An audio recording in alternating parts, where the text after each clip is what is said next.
morning, didn't you? Good morning, everybody. How are you? Good morning. All right. You even had some answers out there. Excellent. Thank you. Well, just like Jack decided to talk about, I shall again bemoan our government. And the leaders in government. You know, I watch the news, and it makes me tired. There's Jack. Yeah, we were on the same page again today. You know, I don't feel like it's a conspiracy. I don't feel like I really believe that the Masons have it all figured out and are controlling everything, or the Knights Templars have all the money stashed away somewhere. I don't think that is going on. And there have been cover-ups and secret things going on in governments since the time there was government. We have seen stuff like, I think most of you in here have heard of that thing called Iran-Contra back in the day. We remember that someone got blamed. It wasn't Ronald Reagan, but someone else. Sounds eerily similar to things that go on today. But it seems like today that maybe government doesn't even want to find the truth. So we go, oh, come on, why can't you figure out why Americans are dead in Libya? Well, why can't you figure out who is in charge of this stuff with the IRS? Why doesn't anybody know where the buck stops anymore? No one seems to be able to find it.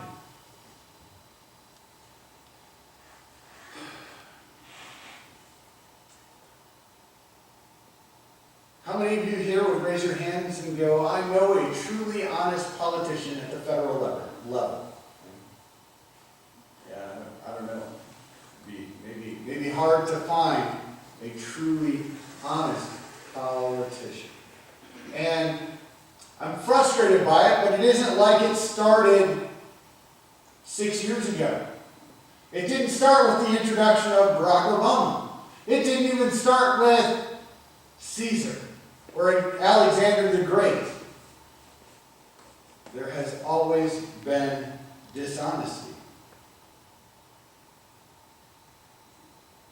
So I'm kind of to that point where I don't really want to worry about it anymore. Or I don't want to be concerned about it anymore. And some of that was illustrated to me last week.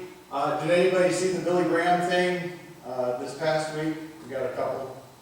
I think T saw it. But I look at that and I go, why am I not more concerned about that? Why do I worry about the headlines in the paper and not about saving the souls of the people around me? Why don't we go rent out a big stadium and tell them, come and find Christ? I won't die on the hill for any kind of political persuasion, but I would for others to know Christ through God. Honesty is hard to find in politics. Over and over again, power seems to just get rid of honesty. It goes away. Perhaps the only one we can think of is old Honest Abe. Although sometimes I look at his speeches and go, what was he trying to do here? How was he trying to spin the things of his day? Now, we have been working on this anatomy of sin, and this idea of politics and power falls right in here with David and Bathsheba. It's been a long time since David and Bathsheba, and we still have the same stuff going on today. So I'm not sure why it should worry us today any more than it should worry us about things that happened 3,000 years ago. Dishonesty still goes on. This great man David, a man of faith who is described in Hebrews in the Hall of Faith as being someone we should look up to, being part of this great cloud of witnesses that we as Christians should go, wow, David had great faith. it doesn't in the same breath say he also had great sin. But he did. He had great faith and he had great sin. David was entrapped by sin. That web captured him. He wasn't in the place where he was supposed to be. He was supposed to be out with the troops fighting a war, but instead he stayed home. He woke up one night, looked out his window harmlessly enough, and saw this woman bathing. And he could have said, hey, my heart is so in tune with God, I'm going back to bed and pray some more. But he didn't. He got caught by that temptation, and then he made the choices to sin. Now we come to a part where David is trying to get out of it. Anybody here ever try to get out of the consequences for their sin? Anyone? No? All right. We'll see. I think this might describe a person or two here. Now I'm going to read from 2 Samuel. Some of it we've covered already, and some of it's a little bit extra. So all of it is not going to be up here on the screen, but the important part that we'll probably focus on. But I wanted to make sure that we all remembered how the story went. So 2 Samuel 11, verse 1. We're going all the way through verse 17 and also picking up verses 26 and 27. So in the spring, at the time when kings went off to war, David sent Joab out with the king's men and the whole Israelite army. They destroyed the Ammonites and besieged Rabbah, but David remained in Jerusalem. One evening, David got up from his bed and walked around the roof of his palace. From the roof, he saw a woman bathing. The woman was very beautiful, and David sent someone to find out about her. The man said, "Isn't this Bathsheba, the daughter of Elam, and the wife of Uriah the Hittite?" Then David sent messengers to get her. She came to him, and he slept with her, for she had purified herself from her uncleanness. Then she went back home. The woman conceived and sent word to David, saying, "I am pregnant." So David sent this word to Joab, "Send me Uriah the Hittite." And Joab sent him to David. When Uriah came to him, David asked him how Joab was, how the soldiers were, and how the war was going. Then David said to Uriah, "Go down to your house and wash your feet." So Uriah left the palace, and a gift from the king was sent after him. But Uriah slept at the entrance of the palace with all the master's servants and did not go down to his house. When David was told Uriah did not go home, he asked him, "Haven't you come from a distance? Why don't you go home?" Uriah said to David, "The ark of Israel and Judah are staying in tents. The ark and Israel and Judah are staying in tents, and my master Joab and my lord's men are camped in the open fields. How can I go to my house and eat and drink and lie with my wife? As surely as you live, I will not do such a thing." Then David said to him, "Stay here one more day, and tomorrow I will send you back." So Uriah remained in Jerusalem that day and the next. At David's invitation, he ate and drank with him, and David made him drunk. But in the evening, Uriah went out to sleep on his mat along with the master's servants, and he did not go home. In the morning, David wrote a letter to Joab and sent it with Uriah. In it, he wrote, "Put Uriah in the front line where the fighting is the fiercest. Then withdraw from him, so he will be struck down and die." So while Joab had the city under siege, he put Uriah in the place where he knew the strongest defenders were. When the men of the city came out and fought against Joab, some of the men in David's army fell. Moreover, Uriah the Hittite died. Verse 26. When Uriah's wife heard that her husband was dead, she mourned for him. After the time of mourning was over, David had her brought to his house, and she became his wife and bore him a son. But the thing David had done displeased the Lord. We think it's worse in our day and age. We think the dishonesty of the political leaders, oh, that's bad. It's the same old, same old. Nothing new under the sun. Instead of King David, we could call him King Anthony Weiner. Nothing new. It's not different. The same things are going on. The web of sin entangles. David embraced it. Perhaps as any good politician or as any bad politician. And David had no problems until, surprisingly, Bathsheba got pregnant. We have a consequence. What do we do with this? Well, here are some of the things David tried to do. The first thing he tried to do was to make the consequence seem legitimate. He wanted to clear out this consequence. He didn't need this affecting him as a leader of God's people. He had Uriah come home. Uriah, a good red-blooded citizen of Israel. A good soldier. Come on home. Tell me how the war is going. I want to know. Tell me the story. Tell me, are we doing it all right? Do I need to have a talk with Joab about how to conquer some people? And he comes home. They have their conversation. And Uriah is in the capital, but he has the opportunity to go down the street to his house. The meeting's over. He's eating with the king, and he can head home. He can enjoy being home. He can watch the local rugby match or whatever they have in Israel. He can relax. He can sleep with his wife. He has that option because he's home. David works hard to get Uriah to go home, to sleep with his wife. David somehow thinks that when the child is born and looks nothing like a Hittite, that the consequences will be gone. We have negative consequences. Now, we look back at David and Bathsheba and go, oh, that was wrong, I haven't done anything like that. But there are all kinds of sins, sins that totally affect us, all the way back to the beginning. Adam and Eve had sin, and it had consequences.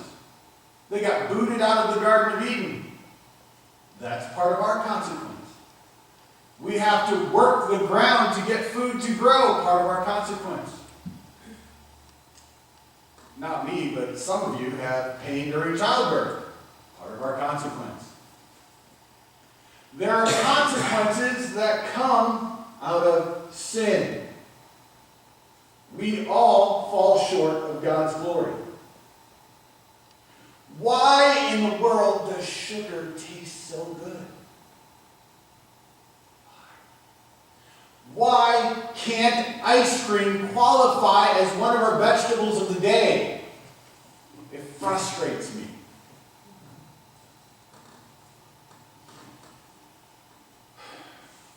Instead of eating an apple a day, why can't we have a piece of peach pie? What is up? What is the deal? Why is the world framed this way that there are consequences? Why can't we drive as fast as we want? Or for Tim, as quietly as we want? Why can't we do things the way that we want and have no consequences? So instead, we drive 5 to 7 miles an hour over the speed limit because we think that's okay, we won't get consequences because there are people going faster than us that are really the menaces to society. Most of the time.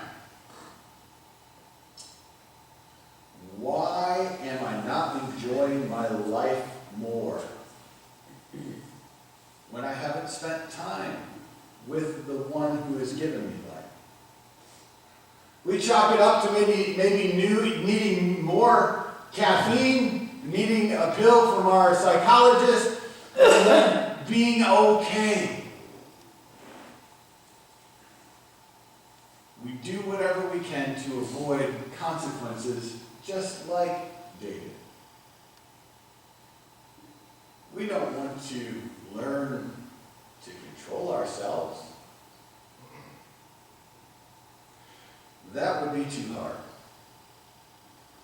In the cover-up, David is confronted with an honest man. This man Uriah the Hittite comes back. Doesn't it seem like this is always how it goes? The person who is in charge of everything, dishonest and lies. The people who are under him that carry out all the dirty work, why, they're honest. They do what they're told to do. They perform their duty. And here's Uriah, this mighty man of David, who comes back as a great soldier to the home city, the place of luxury and relaxation, and he continues his duty. He took it seriously. When it was time for men to go out to war, they didn't have sex with their wives or other women because they were focused on going to war. They wanted to be self-disciplined because they knew in the next moment losing self-discipline meant their lives. He was so honest in his work that he denied his natural desires. Would anyone have faulted him if he had gone home and slept with his wife? No. That's okay. But he would have faulted himself. He would have known that he had not done what he had intended to do, to be a good soldier.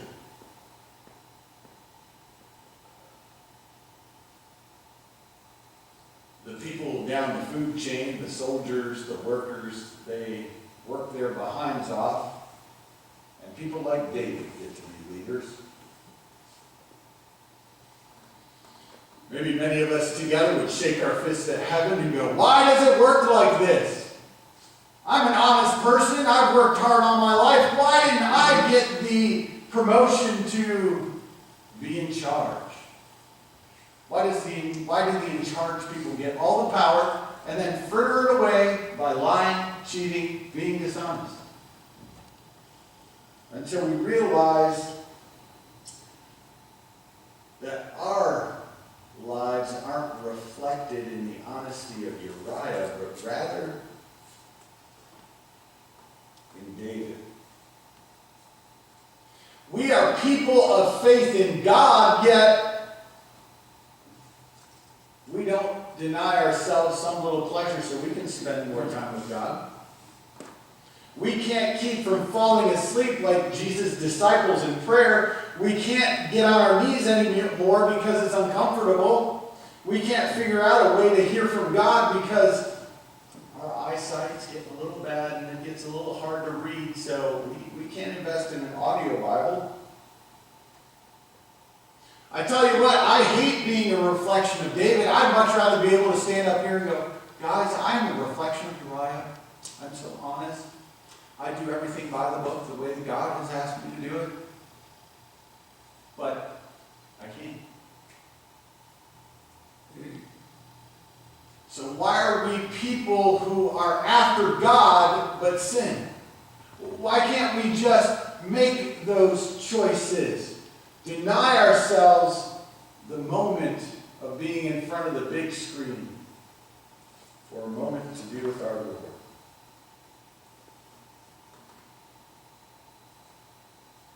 Many times I choose the TV or computer. Perhaps you choose something else as well. And finally, David tried to obliterate the consequences. He tried to just blow them up. If I hit it hard enough, it'll go away. David had Uriah killed. Really? This is the hero of faith in the New Testament. He's not, in the New Testament he's spoken of as he lived in the Old Testament, but a lot of times, sometimes we can brush stuff off that happened in the Old Testament, like when people come up to you and ask you, so why did God let the Jews kill all the Canaanites?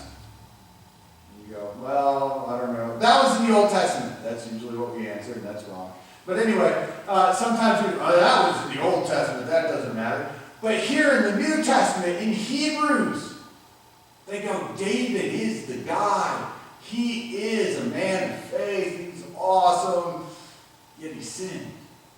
Big time. He's a murderer. Not just a murderer because he went to war and killed people, but a murderer because he calculated and had someone killed. You know how mob bosses do. They don't actually do the dirty work. They send somebody else out to take care of them. So he had Joab take care of his consequence. He is a murderer. And not even in the sentiment of the heart like Jesus talks about. I mean, Jesus goes even further. He's pretty ridiculous. You know, if you hate your brother, like that's the same thing as murder. He doesn't even go there. He goes to actually killing the guy.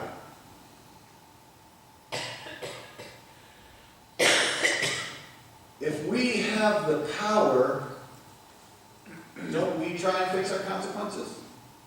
If we have a friend at the police station, don't we try to maybe take care of that little ticket thing that's over there? If we know somebody at the IRS place, don't we go, hey, could you let me know where all those loopholes are so I can keep a little more money?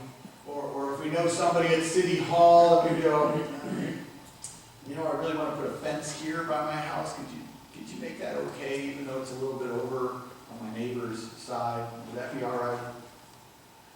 If we have the power, don't we try to fix the consequence? We mess up. We do something wrong. We don't want to tear it down and fix it. We want to float on by. And it's easy if we have the power. A lot of times, you've probably heard this, maybe you've even used it. You do something wrong and you go, man, if I had it to do over again, I wouldn't have made that choice. Just in case you're wondering, that's you lying. You are actually saying, if I had that to do over again, I wouldn't have gotten that consequence. I would have fixed it. I would have gotten out of the consequence. I'd still do the thing wrong, but I would have made sure that I did it better so I didn't get in trouble this time. That's what we're really saying. And David wanted to get out of the trouble that his sin caused. Sin and its consequences are sad. They're hard to deal with. If we really looked into our heart of hearts, instead of looking at Joe up here, and we thought about the things that we did wrong, the consequences that we deserve, and how much more we are like David than Uriah, hopefully it would break our hearts and we go, why are we like this? Why are we these people that put ourselves in a position where sin feels nicer and then make the choice to sin? Why would we be those people that we want to get away with stuff?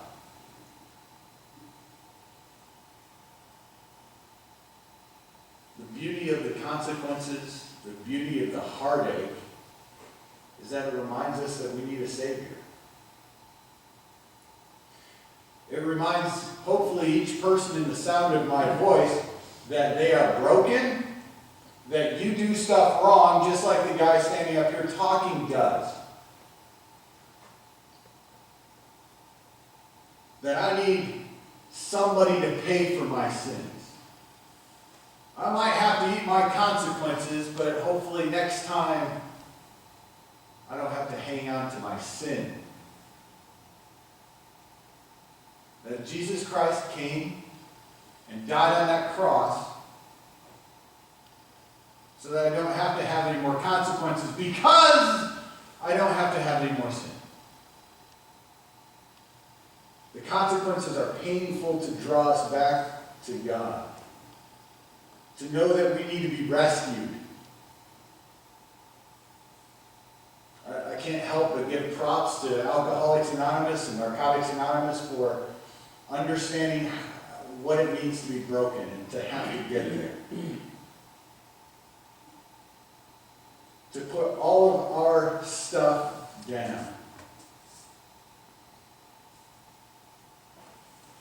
Whether it means imprisonment, whether it means losing a relationship, whether it means losing a house, it is better to make it to heaven than to lose our dreams or our pride here in this world. Jesus says, you don't need any of that other stuff. You need me. David is still a man to look up to. He's still a man of faith. He wasn't sinless. He wasn't even pure in heart.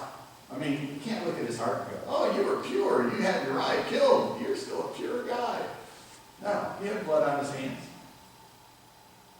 But the beauty of all of it, of all this mess, all these consequences, a bunch of people died as fallout from this thing.